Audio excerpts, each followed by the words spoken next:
Welcome to On the Chain.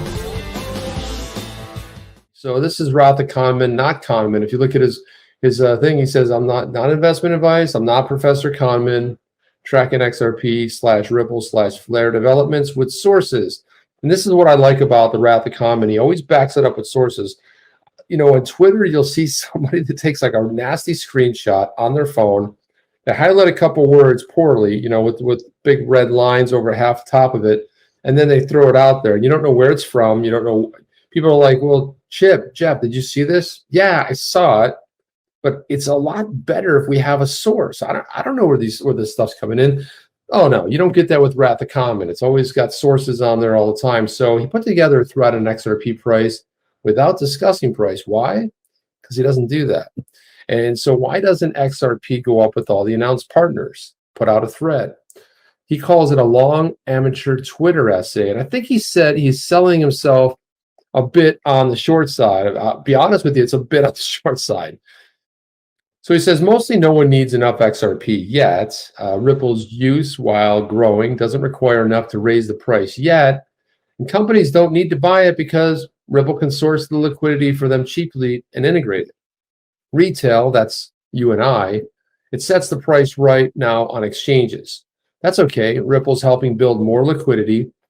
On-demand liquidity doesn't push price up the way many hope, since every buy side has a sell side, ignoring LOC, but it's powerful long-term to get XRP moving in greater volume in corridors, increasing usefulness and desirability. And so far, this is a pretty good take right here. I have to say that it's spot on so far, because a lot of people get disappointed. They're like, well, wait a minute. How come we don't see the price moving up? So I kind of like his take here, and you guys may agree with it or disagree with it, but it's a pretty solid take here. And let's go ahead and jump into the rest of it. He says, note they're targeting treasuries again, along with exporter remittances and liquidity. This suggests we may see larger chunk payments moving forward amidst the multiple liquidity efforts. And this is the kind of thing that gets retail, that's you and I, excited.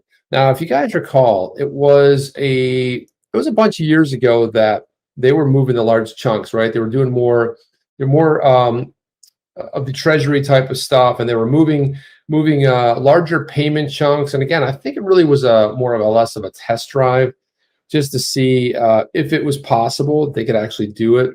I think that's really more what the effort was around. But now he's saying that they're getting more into it. We may see these larger chunk payments versus like lots of little payments in there. And again, for us retail, that's exciting.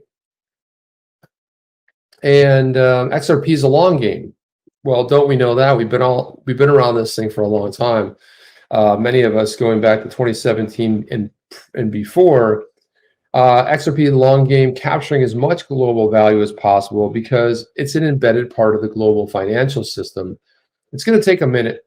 Don't be fooled. Bitcoin is still a sideshow with little global financial impact beyond melting ice caps. Okay, a little bit of a dig there. Okay, got a shot in there. Okay. And it's crucial that the XRPL works just fine right now at low prices and volumes and sticky corridors. That's why it will grow. It's part of why Ripple is credible to major organizations like the IMF, International Monetary Fund, and not dismissed as a cartoon coin Elon Musk can tweet about. Again, spot on. As more embedded value enters the ledger, price should rise and different dynamics of scale come into play. The spread will mean more, demand should increase, price should finally rise. And I hope you can see why there's no switch to throw. Although, you know, interestingly enough, so every once in a while, David Schwartz bumps into the switch. We saw that excellent animation not too long ago where he's toiling away on his computer and reaches over and flips the switch.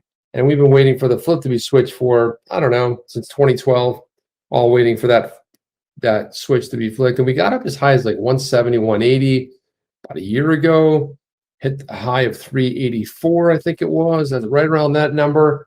And so it's kind of crazy to think, you know, it was the bull run of 2017 into 2018 when it hit that all-time high. And to think that that's not going to happen again and blow by it would be ridiculous, because That was on speculation. Meanwhile, look at all the partners that have come into play over the last 3 to 4 years. Looking at 2018 January, we're actually in March, 4+ years later. Look at the amazing amount of partners. Look at all the quarters that were built. And so this is something that's we're way beyond the speculation part of it. So yeah, we're going to blow past 384. When? Well, that is the question. So let's get into. He says, I can see why. You hope you see there's no switch to throw, only corridors for liquidity to be added gradually. Retail shouldn't be enough, the amount to shock the price up with good volume. Now, if a government or Amazon or something huge buys in, that could be explosive. But again, that's not a switch. Also, when folks say that XRP needs to be at a higher price to work, no, it doesn't. Not yet. It is working just fine now. Schwartz's $30 Equip Illustrator price point that would be useful for global transactions, an implication, not a strategy. Step 1, make XRP worth $50 per XRP.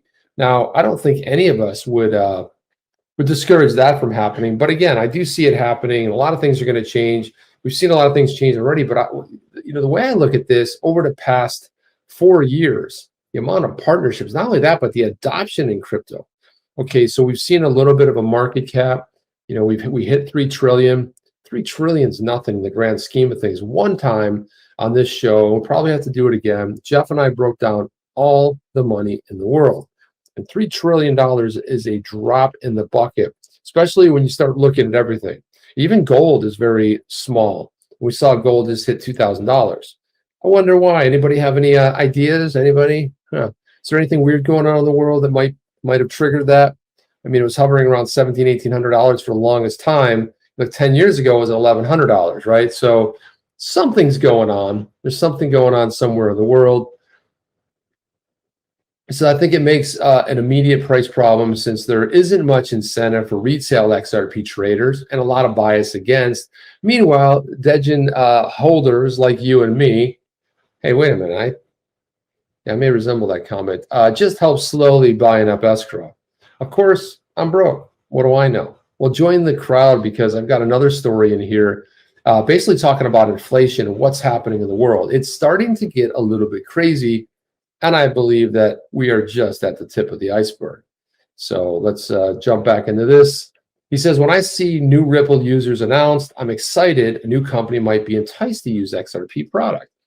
When I see ODL users announced, I get excited more, because XRP will flow and ODL use. And all this is a long ways out from being a new embedded financial rail.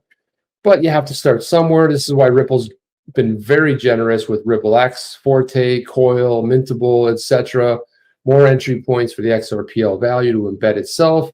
NFTs, federated sidechains, all useful, but what they really do is further embed the ledger as the financial gateway to travel on. Now, there we go right there. That right there, I believe, is very spot on, because we talked about federated sidechains. The expansion. And what I really like about this, let me just back up a little bit. What I like about it is, instead of having the XRPL try to do everything, it's a big mistake. You have to have focus. You don't want to start adding all of these things on there. Yeah, it's going to do this, it's going to do that, it's going to do smart contracts. The better way to do it is what genius David Schwartz came up with, which is the federated sidechains. Federated sidechains, you can spin it up in an instant. You could close it out. You can spin up as many as you want. And that right there is great, because what it does, it adds value without actually messing with the actual XRPL itself. Again, native NFTs on there, you're going to see a whole world flood over it, and especially other things built on that. I mean, if OpenSea really wanted to, and they wanted to get rid of those like gas prices, yeah, all they would have to do simply is be able to mint on the XRPL. And you'd have something like OpenSea that would give their users a choice. Now, if they're given the choice, they open it up to a broader, I would say, user base, because nobody wants to pay those gas fees. Nobody wants to pay them. They're ridiculous. And I know we keep hearing about Ethereum 2.0, and I'll be honest with you, man. I really don't know when it's going to come. We're 6 years in, and nothing. And what was that thing the SEC said about the reason they were going after Ripple? Because the network wasn't built out yet. Well, look at the tech for Ethereum. Just saying. The sign I watch for the growth of other companies, especially Ripple competitors, using the XRPL, companies like Zago making XRP payments without ODL or Forte. It feels like a threshold of some kind. Now, what if JP Morgan gave in and tried to corner the XRP market? So I keep watching. Thanks for slogging through. I still refuse to discuss price. Hashtag free Galagatron. Are you down with OTC? Please like, subscribe, and click the bell to be notified when the next video drops.